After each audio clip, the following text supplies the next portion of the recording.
Bonsoir à toutes et à tous et bienvenue dans votre journal sur KMTL-CL FM+, et Canal Antilles sur les réseaux Free, Orange, Numéricable, Bouygues et SFR en France et dans ces régions ultra-périphériques. Voici quelques-uns des sujets que nous allons aborder ce soir. Depuis le 15 avril et jusqu'au dimanche 19 avril, le stade Pierre-Aliquer de Dillon accueille la Foire Expo 2026. Les conseillers communautaires de Cap-Nord ont élu leur président ce jeudi 16 avril. L'agriculture vivrière dans les Drômes connaît des difficultés spécifiques. Dans votre rubrique Votre avis compte, ce soir, vous avez répondu à la question suivante. Préférez-vous voir la Martinique se peupler demain davantage de Caribéens que de Français de l'Hexagone ou le contraire? En fin de journal, retrouvez le savoir et réfléchir de Roland Laouché. La pensée du jour, l'humanité qui devrait avoir 6000 ans retombe en enfance à chaque génération. Plusieurs facteurs peuvent favoriser l'apparition de la démence et en particulier de la maladie d'Alzheimer. L'âge, à partir de 65 ans, l'hypertension artérielle, le diabète, la surcharge pondérale ou l'obésité, le tabagisme, la consommation excessive d'alcool, le manque d'activité physique, l'isolement social et même la dépression. L'air aujourd'hui est de bonne qualité, la vigilance jaune pour fortes pluies et orages est prolongée en Martinique. Ce vendredi matin, les chauffeurs de bus ont été rappelés au dépôt du Larentie. Des grévistes de l'entreprise Transaglo ont en effet empêché la circulation des véhicules à la gare de Mao au Lamentin. Cela fait maintenant plus d'un mois que les usagers du centre de la Martinique sont privés de transport public. Une enquête judiciaire a été ouverte à Ducos après une altercation entre un gendarme et une femme. Une vidéo montrant la scène a été largement diffusée sur les réseaux sociaux. Les circonstances exactes des faits restent à éclaircir par les autorités. Nous vous le disions, depuis le 15 avril et jusqu'au dimanche 19 avril, de 10h à 20h, le stade Pierre-Aliquer de Dillon accueille la Foire Expo édition 2026. Comme les précédentes, cette 35e édition de la Foire Expo de Martinique rassemble de nombreux exposants. Cette année, 170 stands répartis en 5 grands univers, l'habitat, le bien-être, le bien-vivre, la santé et l'artisanat, proposent des solutions concrètes, des innovations locales et des services adaptés aux besoins de tous. Le secteur de l'habitat va de la construction du logement au choix des équipements domestiques en passant par la rénovation et l'aménagement intérieur. Objectif, améliorer son confort tout en valorisant son patrimoine. L'univers du bien-être et du bien-vivre invite les visiteurs à explorer des approches dédiées à l'équilibre personnel, à la relaxation et à l'amélioration du cadre de vie. Le domaine de la santé est également représenté dans le cadre de la prévention et de l'accompagnement. Enfin, l'artisanat met en lumière le savoir-faire local et la créativité des professionnels du territoire. L'occasion de découvrir des produits uniques et de comprendre leur processus de fabrication. Cette offre diversifiée, réunie en un seul lieu, permet de découvrir les tendances, d'obtenir des conseils personnalisés et de comparer différentes offres. Une grande nouveauté pour cette 35e édition, un patio central avec des espaces de restauration. Une organisation pensée pour favoriser les échanges et offrir aux visiteurs une immersion complète entre gastronomie et savoir-faire local. Un séisme de magnitude 4,1 a été enregistré hier, jeudi 16 avril, en Martinique.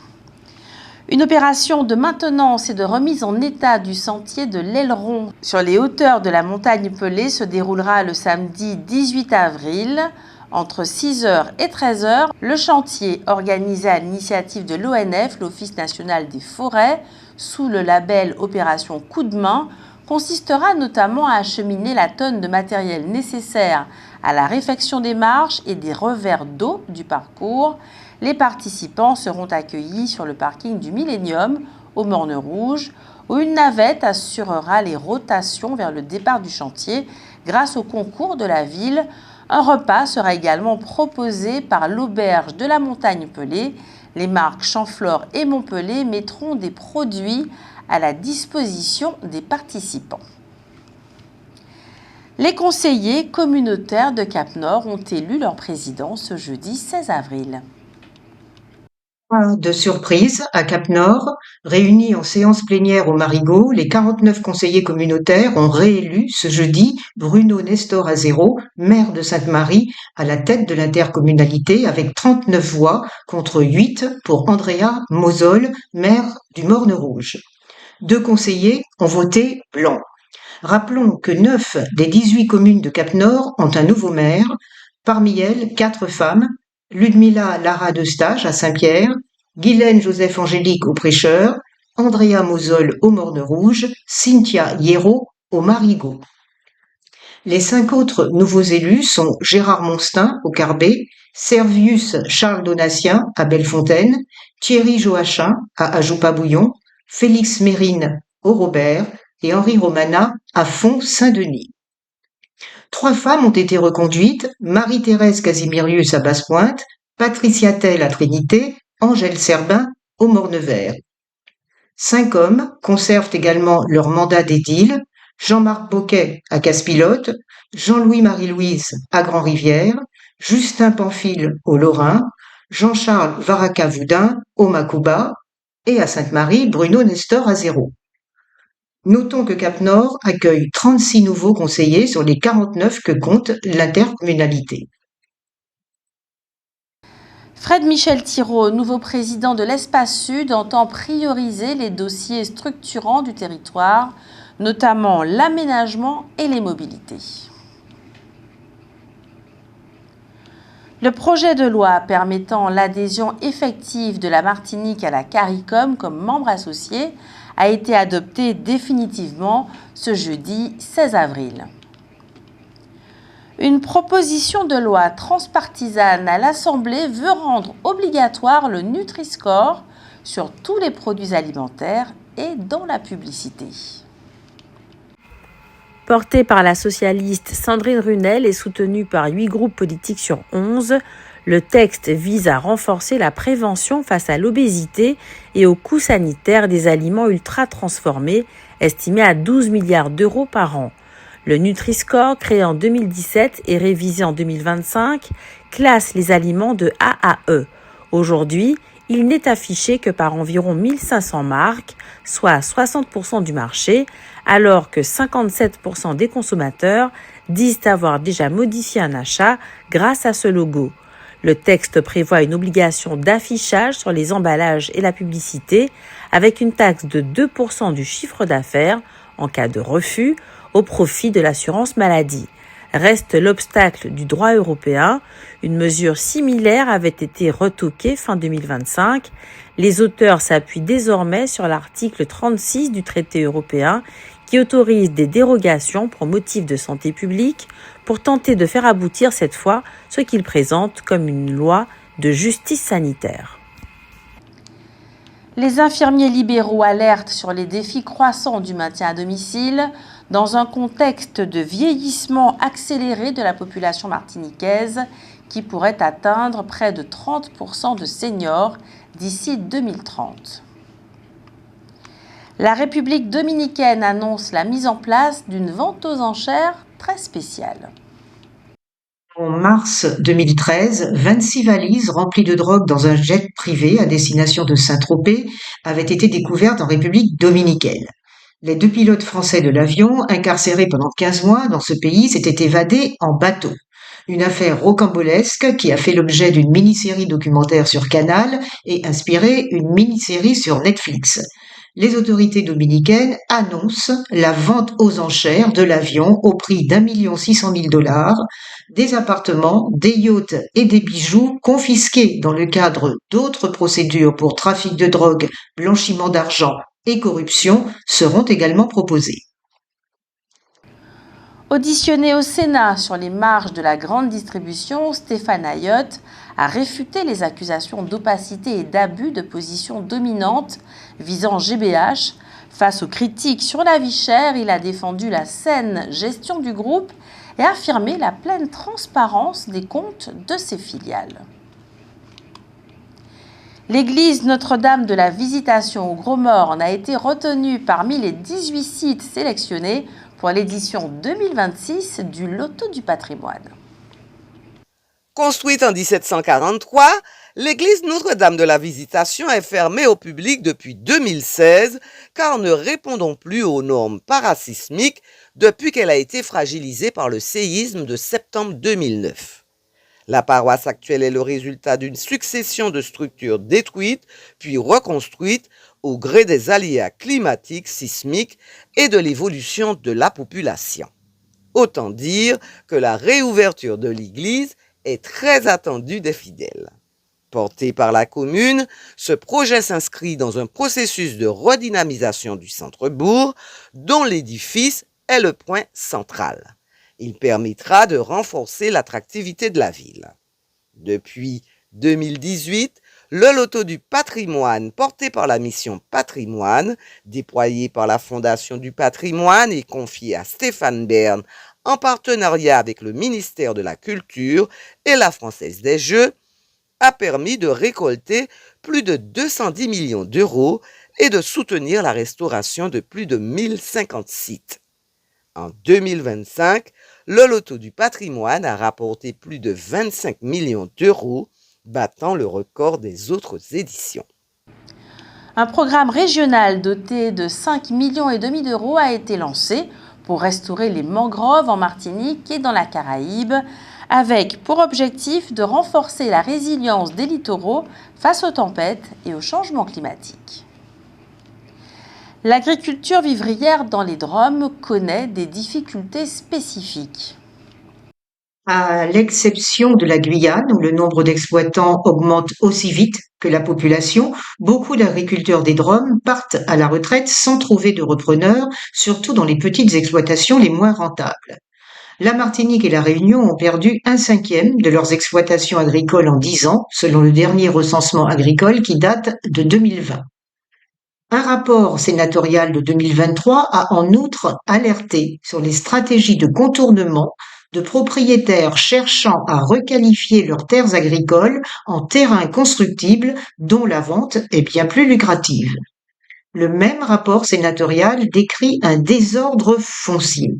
Les friches existantes ne sont pas correctement recensées, ce à quoi s'ajoutent des successions complexes. Quant aux sociétés d'aménagement foncier et d'établissement rural, les SAFER, lorsqu'elles existent, elles manquent de moyens pour préserver le statut agricole des terres et faciliter les installations. Pourtant, les Drom présentent aussi des atouts. Ainsi, le Centre de coopération internationale en recherche agronomique pour le développement, le CIRAD, estimait en 2021 que pour substituer la production locale aux importations de fruits et légumes tropicaux, il suffisait par exemple en Guadeloupe d'élargir de 764 hectares les cultures existantes et il faisait un constat analogue dans les autres territoires. Il existe en outre et surtout les jardins créoles qui répondent aux préoccupations environnementales et font preuve de résilience face à certaines catastrophes climatiques comme les sécheresses ou les pluies diluviennes démultipliées par les effets du dérèglement climatique. Les collectivités locales ont bien évidemment aussi un rôle à jouer. Les collectivités locales, bien qu'entravées par des difficultés budgétaires, semblent avoir pris conscience de l'urgence qu'il y a à favoriser des modèles écologiques et locaux, notamment à travers la commande publique pour la restauration collective, par exemple. Notons cependant que concernant les produits transformés, seule l'île de la Réunion dispose d'un secteur agroalimentaire dynamique grâce à un marché de 900 000 habitants. Les débouchés locaux, beaucoup plus restreints aux Antilles par exemple, permettent difficilement aux industries locales de réaliser des économies d'échelle et donc d'être compétitives. Par ailleurs, la production locale de matières premières est souvent insuffisante et trop éclatée pour garantir un approvisionnement pérenne aux industriels qui se lancent dans la transformation. Certains jeunes entrepreneurs relèvent le pari cependant Et on peut espérer qu'avec les moyens modernes dont on dispose aujourd'hui, ils parviennent à élargir leur marché potentiel au-delà de leur territoire d'origine. Selon le dernier rapport de l'ONU, l'Organisation des Nations Unies, publié fin mars, entre le 1er mars 2025 et le 15 janvier 2026, les violences liées aux gangs en Haïti ont fait 5 519 morts, dont 3 497 lors des opérations anti-gangs, parmi eux de nombreux membres de gangs, mais aussi des civils. Et selon l'ONU, les opérations des forces de l'ordre en Haïti ont freiné l'expansion des gangs à Port-au-Prince, mais les progrès restent fragiles. Les gangs ont en effet adapté leurs tactiques. Ils resserrent leur emprise autour des établissements où les Haïtiens viennent chercher l'argent transféré par la diaspora et ils payent les enterrements ou les frais médicaux afin de renforcer leur contrôle sur la population qu'ils continuent cependant à utiliser comme bouclier humain. Retrouvez maintenant votre rubrique Votre avis compte. Ce soir, vous avez répondu à la question suivante.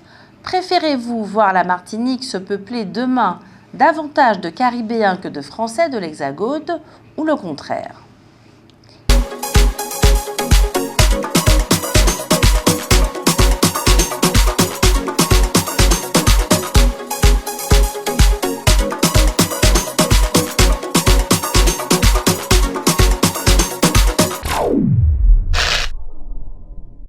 Préférez-vous voir la Martinique se peupler demain avec davantage de Caraïbéens que de Français de l'Hexagone ou le contraire? Moi, je me dis, peu importe, hein, on est tous des humains, c'est le respect avant tout et puis on fonctionne, quoi. Écoutez, alors, ma position elle est claire, je pense qu'on devrait se concentrer dans notre région. Pour plusieurs raisons. Alors c'est vrai que moi pendant des années dans mon activité, j'ai été eurocentré et j'ai travaillé, j'ai fait le tour de France des salons dans mon activité professionnelle. Mais c'est vrai que là je me concentre sur la Caraïbe pour plusieurs raisons. La raison déjà économique, on a des choses extraordinaires qui se passent dans notre région. On a tendance à aller voir à 10 000 km des choses qu'on a chez nous. J'ai eu la chance, grâce à la Chambre de commerce, de faire partie du TK Project, qui est un projet justement pour développer le business entre Caribéens. Je profite pour remercier la Chambre de commerce. Et justement, c'est une conscience qu'on a qu'entre Caribéens, souvent, les îles anglaises vont aller jusqu'en Angleterre ou d'autres pays font du business. Et entre nous, on peut faire du business. Il y a l'impact écologique, bien sûr. Prendre un avion pour aller faire du business alors qu'on peut le faire dans notre région caribéenne où il se passe des choses merveilleuses.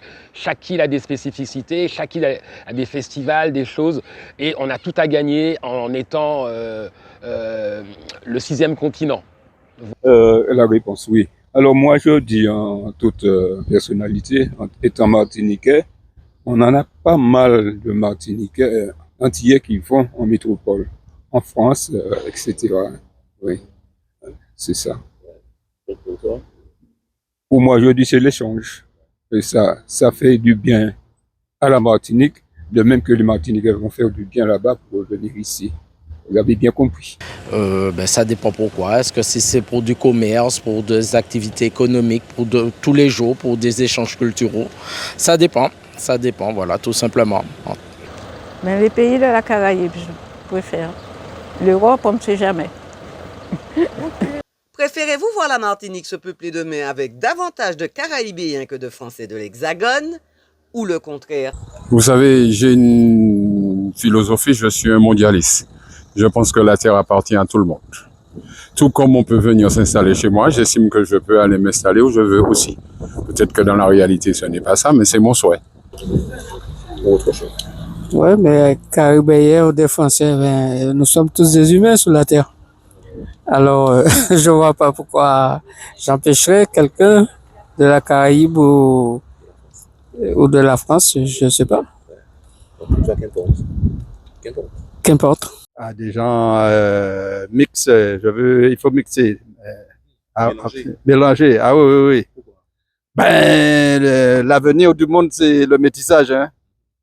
Donc, métis. De notre zone géographique, effectivement, parce qu'on en a déjà des Européens, que les jeunes qui sont partis faire leurs études, même si après une expérience, qu'ils reviennent. pour justement nous apporter ce qu'ils ont appris ailleurs. Voilà.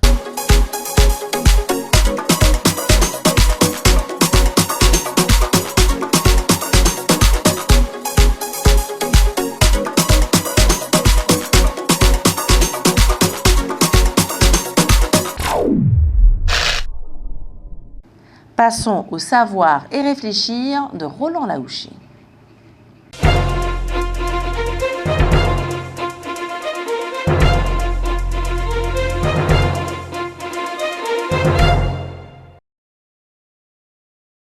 Les ultramarins, des Français pour de bon, mais pas comme les autres. La symbolique la plus forte de ce constat, les ultramarins, des Français pour de bon, mais pas comme les autres, c'est bien entendu l'existence du ministère des Outre-mer. Un ministère pour environ 2 500 000 habitants.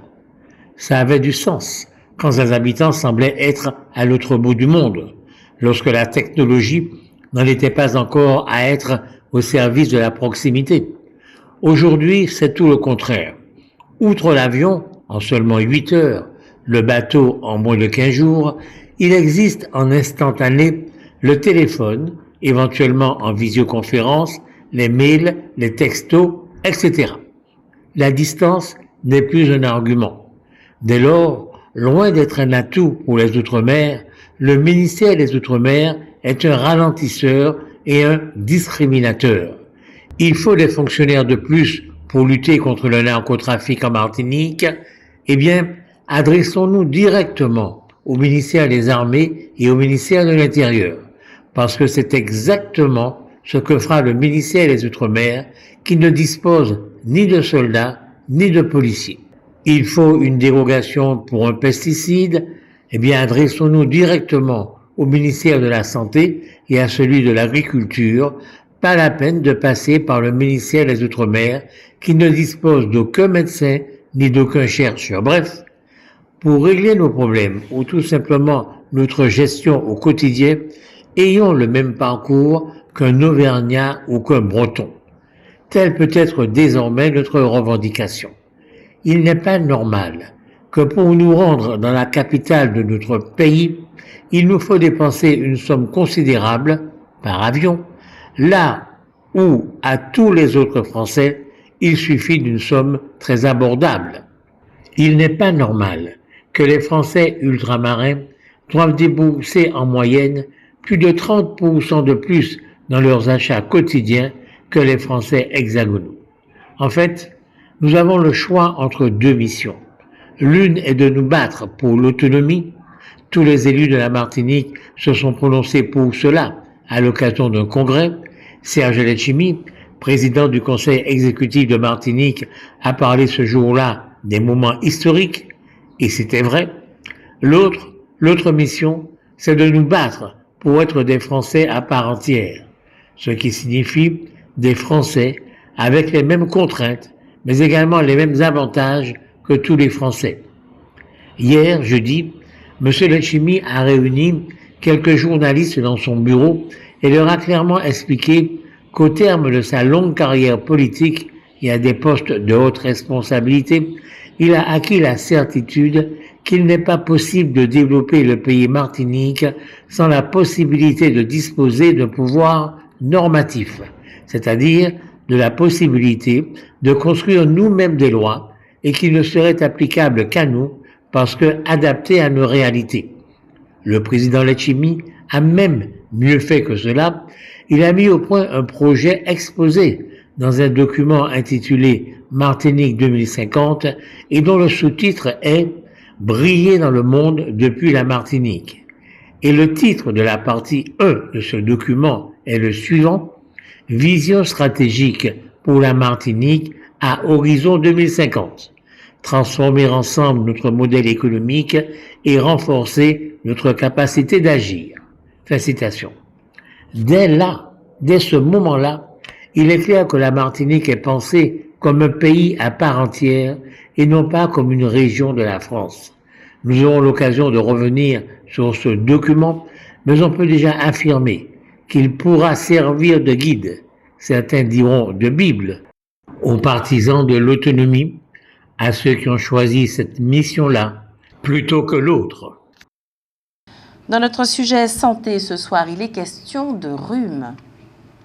Des scientifiques viennent de montrer que les personnes qui ne dorment pas suffisamment ont 4 fois plus de risques d'attraper un rhume. Pour en arriver à cette conclusion, 164 volontaires ont été recrutés, après avoir indiqué de très nombreux renseignements personnels de santé et de mode de vie, comme le stress, l'alcool, le tabac, l'âge, le niveau de revenu et l'éducation. Leur sommeil a été enregistré durant une semaine. Ils ont ensuite été exposés expérimentalement au virus du rhume, via des gouttes nasales contenant le virus. Des prélèvements ont alors été réalisés durant 7 jours afin de savoir si les virus se développaient. On constate ainsi que seule la durée de sommeil augmente le risque d'attraper un rhume. Les sujets qui dorment moins de 6 heures par nuit ont 4,2 fois plus de risque de développer un rhume par rapport à ceux qui dorment plus de 7 heures, voire 4,5 fois plus avec moins de 5 heures par nuit. On retiendra que le manque de sommeil fatigue, fragilise l'organisme, affaiblit les défenses immunitaires menant à un risque accru d'infection. Prenez donc l'habitude de dormir suffisamment.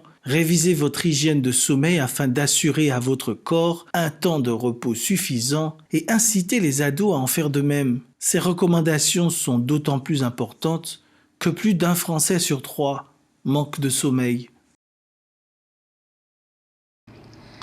C'est la fin de ce journal. Je vous remercie de l'avoir suivi. Je vous remercie de votre fidélité.